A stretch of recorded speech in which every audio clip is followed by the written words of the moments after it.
নিরামিষের দিনে আলু টমেটো দিয়ে এইভাবে মুগ ডাল বানিয়ে দেখুন, গরম ভাতের সাথে খেতে দারুণ লাগবে।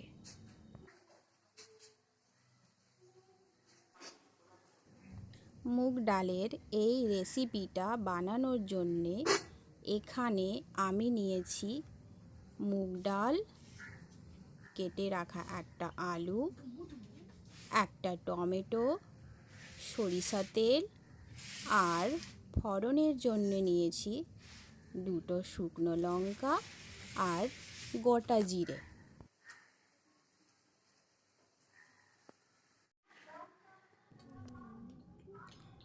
এবারে গ্যাসের মধ্যে লো ফ্লেমে শুকনো কড়াইয়ের মধ্যে মুগ ডালটাকে 2 মিনিটের মতো ভালো করে নাড়াচাড়া করে নিতে হবে। তারপর ডালটাকে নামিয়ে ভালো করে ধুয়ে নিয়ে কুকারের মধ্যে ডাল, আলু, টমেটো এই সবগুলো নুন হলুদ দিয়ে সেদ্ধ করে নিতে হবে।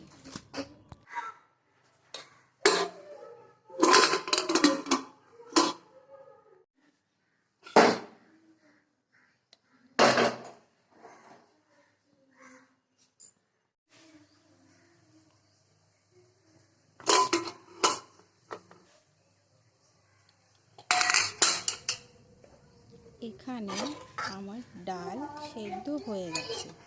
এবারে একটা কড়াই গরম করে এটার মধ্যে সর্ষে তেল দিয়ে শুকনো লঙ্কা আর জিরে ফোড়ন দিয়ে এটার মধ্যে সেদ্ধ করে রাখা ডালটাকে দিয়ে দিতে হবে।